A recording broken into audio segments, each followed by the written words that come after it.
আপনি বঙ্গবন্ধু শেখ মুজিবুর রহমানের পিতা। আজকে আপনার কাছে আমরা এসেছি ওনার ব্যক্তিগত বাল্য জীবন সম্পর্কে কিছু জানতে। আচ্ছা, উনি কবে জন্মগ্রহণ করেছিলেন এবং কটার সময়, এই সময়টা আপনি আমাদের একটু বলেন না।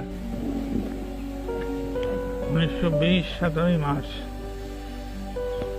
রাত কয়টা? রাত 8টা। কি বার ছিল ওটা? মঙ্গলবার রাত্রে। বঙ্গবন্ধুর মাতা উনি বললেন তিনি রাত্রি 8টায় মঙ্গলবারে এই গোপালগঞ্জ মহকুমার এই টঙ্গিপাড়ার এই বসত বাড়িতে জন্মগ্রহণ করেছিলেন। আচ্ছা, আপনার তো মনে আছে যে বঙ্গবন্ধু যখন খুব ছোট শিশু অবস্থায় তখন তিনি কেমন করতেন বা চঞ্চল প্রকৃতির ছিলেন কিনা? আমি বলি, সৎ সাহসী ছিলেন। উদ্দেশ্য তার সব সময় এক উদ্দেশ্যে সে কি করত, তার যা উদ্দেশ্য সেই সফল করত, এবং সৎ সাহসী, সৎ চরিত্র এবং দয়াবান। সৎ সাহসী, সৎ চরিত্র এবং দয়ালু ছিলেন। গরিবের প্রতি তার খুব ছোটকালের থেকেই দয়া এবং একটা নীতি সে নিয়ে চলবে, এই তার ছিল। সেই নীতি নিয়েই সে বরাবর চলছে এবং সেই নীতিতেই আল্লাহ তাআলা তাকে সফল করছে। স্বাধীনতা প্রিয় সে ছিল, স্বাধীনতা প্রিয় ছিল। সে স্বাধীনভাবে থাকবার চেষ্টা তার চিরকালই ছিল, এবং সৎ প্রকৃতি ছিল, এবং সততা তার ছিল, এবং দয়ালু ছিল। এই মোট কথায় এই ছোটকালের ঘটনা একটা বললি তো এরকম চলবে না। এটাই তার প্রধান নীতি ছিল তার। দেশের কোনো দুষ্ট চরিত্র লোকের সঙ্গে সে মেশে নাই। তিনি সব সময় সৎ লোকেরা সব সময় সে নেতা এই সব কাজে সে এটা নেতৃত্ব করবে, এই তার আকাঙ্ক্ষা ছিল। আচ্ছা, আমাদের জাতির পিতা বঙ্গবন্ধু শেখ মুজিবুর রহমান 7.5 কোটি মানুষের কাছে এবং সমগ্র বিশ্বের কাছে শেখ মুজিবুর রহমান বলেই পরিচিত। কিন্তু আপনারা আদর করে ছোটবেলায় যে নামে ডাকতেন, আপনি কি বলে ডাকতেন তাকে? খোকা বলে। খোকা বলে। আচ্ছা, কবে বলেছিলেন খোকা? বেশি দিন নাই। কোন সময় আপনি মজিব বলে ডাকেননি? খোকা বলে ডাকছি। এখন মজিব কই, আপনার কাছে মজিব কই, তারে খোকাই কই, সবসময় খোকা।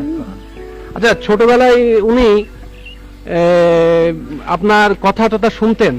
হ্যাঁ, আমার অবাধ্যের কথা আমরা যা কইছি আমি তাই, তাছাড়া অন্য কিছু না। অমতেও কোনো কথা কইনি। সে যা কইছে তাইতেই মত করছি এবং মতে রয়েছি। এমন কিছু মত করেনি যে সেটা ভালো না। দেখছি খেয়াল করে যে সে ভালো। আমার বংশে 3 পুরুষের মধ্যে ওই ছেলে আসবে না। 3 পুরুষের মধ্যে এরকম ভালো, এরকম নির্ভীক ছেলে আসেননি। সৎ সাহসী, স্বাধীনতা প্রিয়। আচ্ছা, উনি শুনেছিলাম ছোট নেতা, প্রত্যেক কাজের নেতৃত্ব নেছে। যেখানে যাও, স্কুলে ছাত্রের মধ্যে নেতৃত্ব নেছে। মাস্টার পর্যন্ত লেখাপড়া না শিখে একজন আছে হেডমাস্টার, মিশন স্কুলে পড়তো। মিশন স্কুলে একটা হেডমাস্টার আসো, সে পড়াতে পারতো না, ভালো লেখাপড়া জানতো না, কিন্তু সে হেডমাস্টার আসতো। তখন তার বদলাতে হবে। প্রত্যেক মিশনের মেম্বারদের কাছে বলে শোনে না, তখন হোল স্কুল সে স্ট্রাইক করায়। হোল স্কুল মানে সমস্ত স্কুল স্ট্রাইক করে দিল। ছাত্ররা সব ছাত্রদের নেতৃত্ব নিল, স্ট্রাইক করে তারে সেখান দিয়ে সরাইয়া অন্য মাস্টার। তাহলে ছোটবেলার থেকেই স্কুল অবস্থা থেকেই তার যে ওই নেতৃত্ব সুলভ একটা ছিল এই আপনার মনোভাব, সেটা আপনার লক্ষ্য করেছেন। বঙ্গবন্ধু শেখ মুজিবুর রহমান মানে আপনাদের খোকা, উনি তো লেখাপড়ায় যতদূর আমরা জানি উনি বেশ বাইরের বই পড়তেন এবং লেখাপড়ায় খুব মনোযোগী ছিলেন।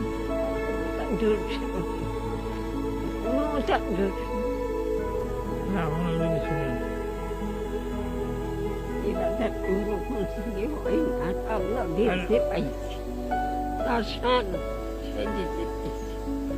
আচ্ছা, উনি তারপরে এখানকার লেখাপড়া জীবন শেষ করে তারপরে উনি তো কলকাতা ইসলামিয়া কলেজে গেলেন পড়তে। এবার আমরা আপনার কাছে কিছু জানতে চাবো, খেলাধুলার প্রতি তার কেমন একটা ঝোঁক ছিল? দাদু খেলাধুলা স্বাভাবিক, খুব বেশি বেশি নেই, দাদু স্বাভাবিক। ফুটবল খেলতেন মনে হয়। হ্যাঁ, ফুটবল। ওই যে হারে দাদু সংখ্যা সন্তান হ্যাঁ, যে জায়গা দাদু সেই কারে শেষ যেখানে যাবে সেখানকারই নেতা। নেতা। তিনি ছোটবেলাও নেতা ছিলেন, তিনি মাঝেও নেতা ছিলেন, এখনো তিনি নেতা, তবে এখন তিনি জাতির পিতা। আর এই ভাই বোন নেতা কি ভাই আপনার বোন যখন পাকিস্তান হলো, একটি ভাই যখন পাকিস্তান হলো তখন তো আসলো ঢাকায়, জি তখন ওখান দিয়ে বিয়ে পাস করে আসলো। জি এখানে এসে অ্যাডমিশন দিল। অ্যাডমিশন নিলে ওই তারা ওই যে আপনার এই বাংলা ভাষা নিয়ে যে একটা গোলমাল হলো, জি হলি থেকে তারা কলেজে ইউনিভার্সিটিতে ওই 1952 সালে সেই 21শে ফেব্রুয়ারি যে ভাষা আন্দোলন, ভাষা আন্দোলন না, তার আগেই হয়েছিল। জি তার আগেই ইউনিভার্সিটিতে ওরা স্ট্রাইক করে। হ্যাঁ, ওই যে শুয়ে পড়ছিল যে, ইউনিভার্সিটির মেনিয়াল স্ট্রাইক, হ্যাঁ, যেটা ওই যে চতুর্থ শ্রেণীর কর্মচারীদের স্ট্রাইক উনি নেতৃত্ব দিয়েছিলেন। হ্যাঁ, সেই জন্য তো শুয়ে পড়ে ফিরে হয়ে গেল, তখন ওরে কি করলো আপনার এক্সপেল করলো কলেজের বিশ্ববিদ্যালয় থেকে। বিশ্ববিদ্যালয় থেকে এক্সপেল করলো। ওসমান গনি না, জি না, তখন না, তখন ভাইস চ্যান্সেলর ওসমান গনি ছিলেন। না, তখন আর একজন কে ছিল? তখন তিনি তাকে ওই যে আপনার মনে আছে নিশ্চয়ই, ওনাকে বলেছিলেন যে তুমি মুচলেখা দাও, হ্যাঁ, তো তিনি বলেছিলেন যে মুচলেখা আমি দেবো না, না, তখন তাকে বহিষ্কার করা হয়। এক্সপেল করা। Expel করা হয়। এক্সপেল করার এই তো রাজনীতি একেবারে জড়ায় এবং গেল। আপনার নিশ্চয়ই মনে আছে ওই কথা বলেছিলেন উনি, হুম, যে আমি বিশ্ববিদ্যালয় থেকে ঠিকই চলে যাচ্ছি, কিন্তু এই বিশ্ববিদ্যালয়ে আমি আবার ফিরে আসবো, তবে ছাত্র হিসাবে নয়। হুম। এই কথাটা উনি বলেছিলেন। আচ্ছা, আর উনার একটু রাজনৈতিক জীবন, ছোটবেলা থেকে উনার রাজনীতির প্রতি হ্যাঁ। খুবই ছিল একটা আগ্রহ। আগ্রহ ছিল, কিন্তু সে সময় তো আর তো এই পাকিস্তান হিন্দুস্তান হুম। বা সেও তো খালি মুসলিম লীগই ছিল, হুম। আর কোনো তো ছিল না। মুসলিম লীগের সময় ওই স্টুডেন্ট হিসেবে খুব কাজ করেছেন। কাজ করছে, মানে তো ইলেকশন করছে, হ্যাঁ। তারপরে আপনার অন্যায়ের প্রতিবাদ করছে। কনফারেন্স করছে, তার ওয়াহিদুল জামানের কনফারেন্সে প্রতিবাদ করে। সেই জন্য আবার এই আচ্ছা, হাজতে যায়, জি। হাজতে যায় 18 দিন পরে। আমি সেই হিন্দু গির্গির ধরে সেই তারে খালাস করে আনি।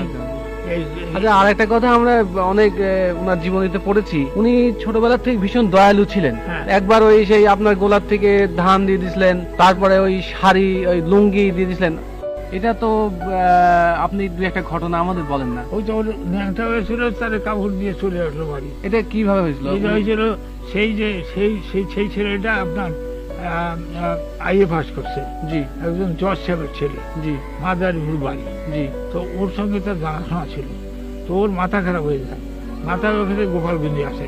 গোপালগঞ্জে আসে, রাস্তা দিয়ে ও ন্যাংটা হয়ে যায়। ওই ওই ওই যে জানাশোনার ছেলেটা জি আইএ পাস করে। তারপরে ওর সাথে দেখা, ও রসরঞ্জন বাবু হেডমাস্টার মাস্টারের কাছে পড়তো। সেদিন যে পড়িয়া ওরা আসছে, ওর সাথে পথে দেখা।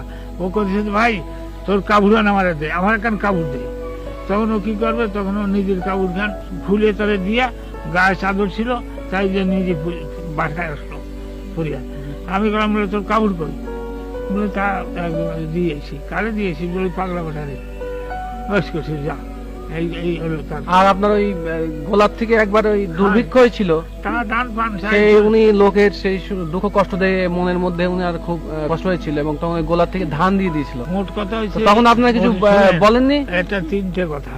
জি, সৎ সাহস ছিল, সততা ছিল, দয়ালু ছিল, নির্ভীক ছিল। নির্ভীক ছিল।